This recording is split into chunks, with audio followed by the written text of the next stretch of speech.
Good morning, this is the Paradise Unicorn Priestess bringing you day 327 of A Course in Miracles, the Yin translation, where we use female words. This would be November 23rd if you're starting at the new year. The Holiness of Healing. How holy are the healed, for in their sight their sisters share their healing and their love. Bringers of peace, the Holy Spirit's voice, through whom she speaks for God, whose voice she is. Such are God's healers. They but speak for her and never for themselves.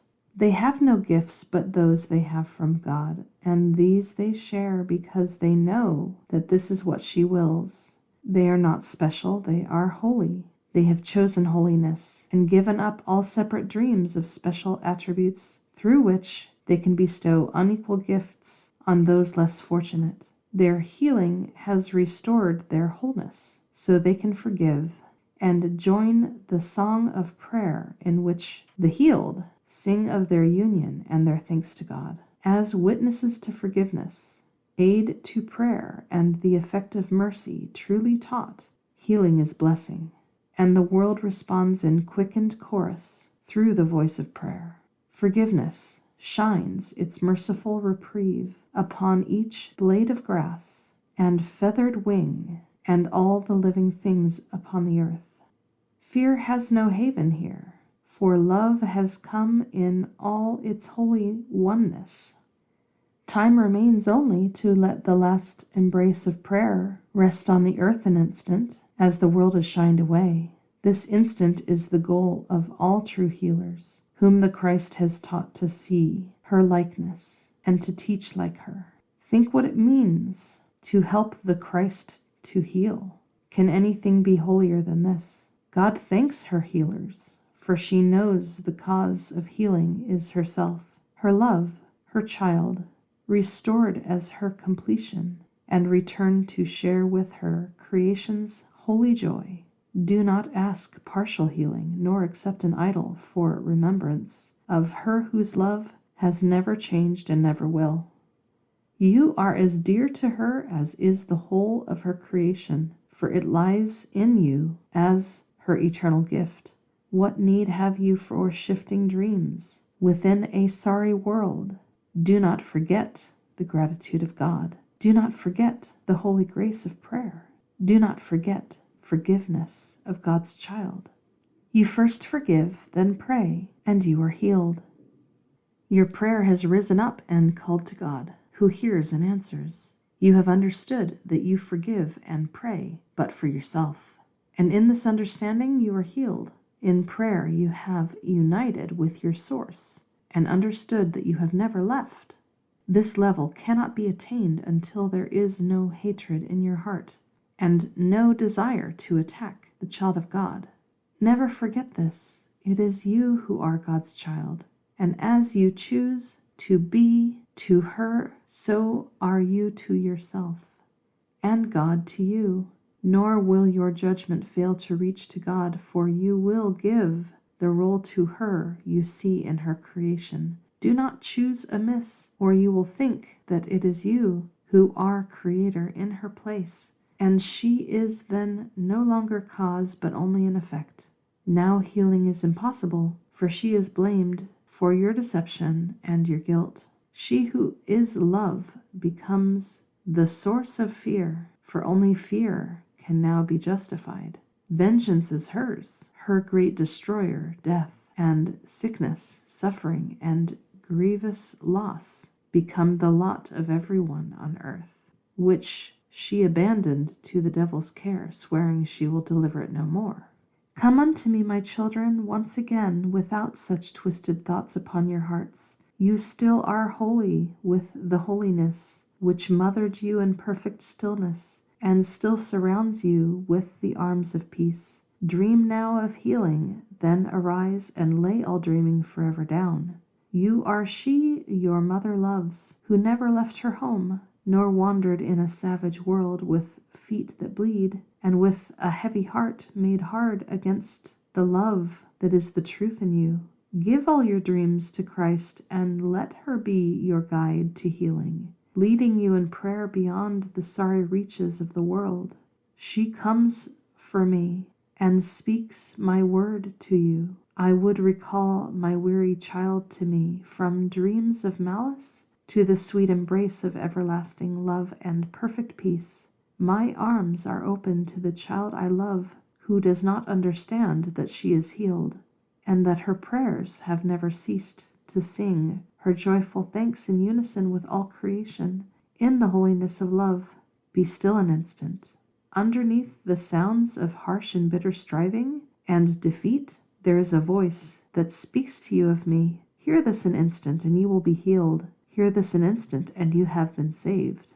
Help me to wake my children from the dream of retribution and a little life beset with fear that ends so soon it might as well have never been. Let me instead remind you of eternity, in which your joy grows greater as your love extends along with mine beyond infinity, where time and distance have no meaning.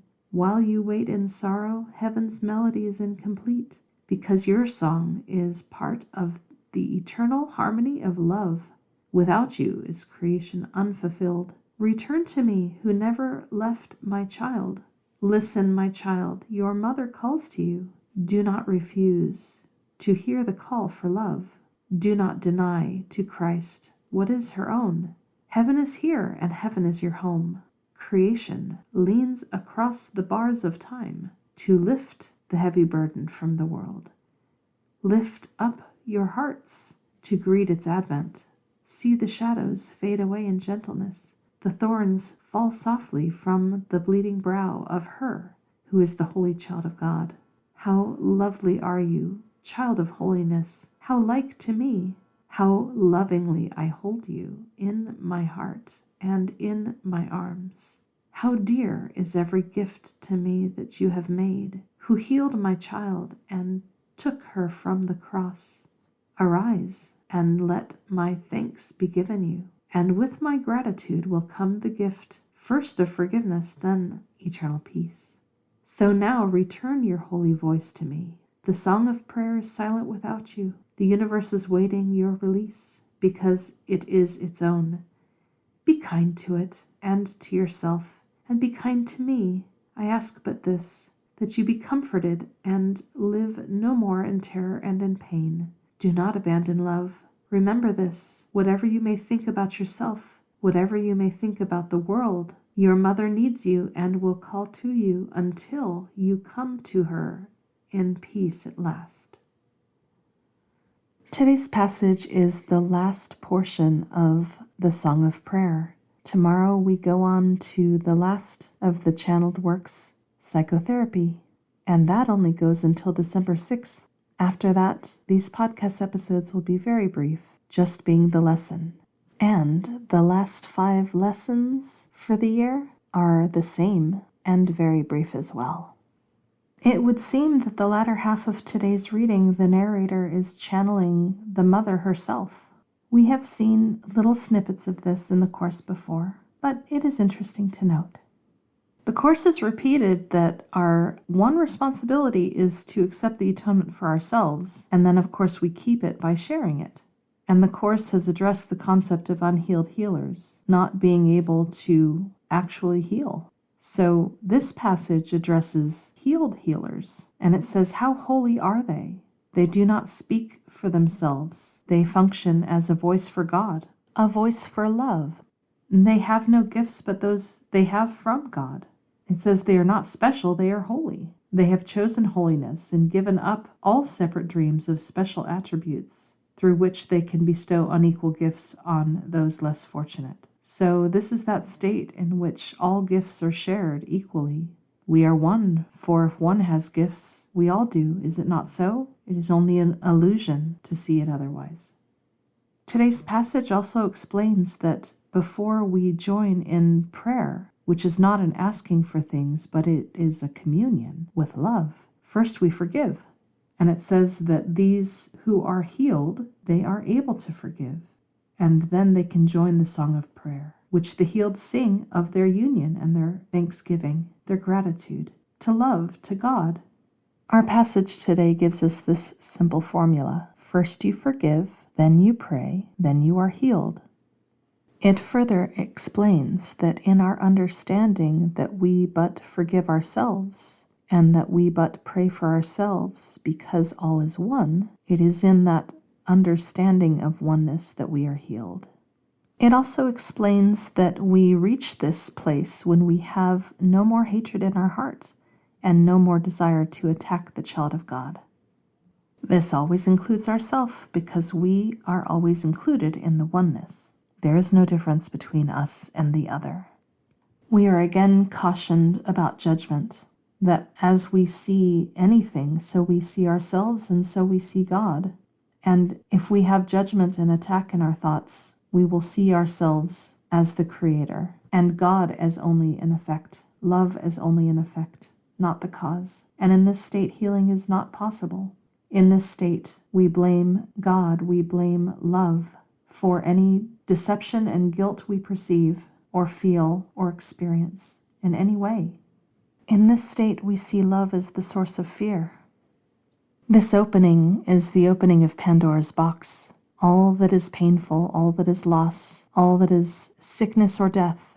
But the miracle undoes all of that. Love undoes all of that and says that it doesn't exist at all.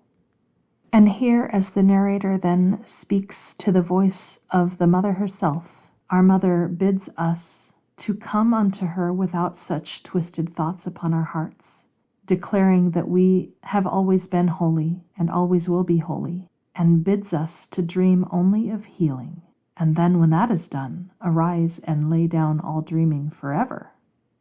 Perhaps this is what it means to be a voice for God, to join with all that are a voice for God, and together be the voice for God. One can speak, channeling the mother herself, for the mother is the source and is love, and we are the effect, so like to the mother that we are indistinguishable and also love. The only difference is we did not create ourselves. And so when we are in that state of connection to source, we can speak as source to our other selves. And then in this channeling, the mother is calling to us to heal her other children, the shards of God who remain asleep and dreaming nightmares. Here our mother extends her gratitude to us for healing her child and taking her down from the cross. And I cannot help but think again of the life of Jesus and the story told again and again that needed to happen in order for the salvation of mankind to be. And the conclusion that I can't help but come to as I am with all the teachings in the course, that the whole point is for us to not need that story. The whole point is that we change the past, we heal the past. And where it says, "So now return your holy voice to me. The song of prayer is silent without you. The universe is waiting your release because it is its own." Here, it seems to me, is the gentle request for us to relinquish the ego, to relinquish the whole concept of an identity of a separate self, to relinquish that, to once again become part of the whole, to be given back to God, and to not try to be our own creator anymore. Not try to make illusions anymore. It asks us to be kind to the universe and to ourselves, and to be kind to our mother. That we are only asked to be comforted and no longer live in terror and pain, not to abandon love. And then we are reminded that our mother needs us and will ever call for us without ceasing. May we so love one another and call to one another in love without ceasing. After reviewing what is the creation, found in show notes, we go on to lesson 327. I need but call and you will answer me. I am not asked to take salvation on the basis of an unsupported faith.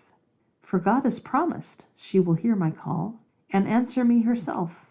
Let me but learn from my experience that this is true, and faith in her must surely come to me. This is the faith that will endure and take me further and still further on the road that leads to her. For thus I will be sure that she has not abandoned me and loves me still, awaiting but my call to give me all the help I need to come to her. Mother, I thank you that your promises will never fail in my experience, if I but test them out.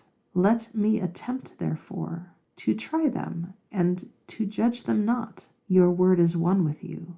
You give the means whereby conviction comes, and surety of your abiding love is gained at last.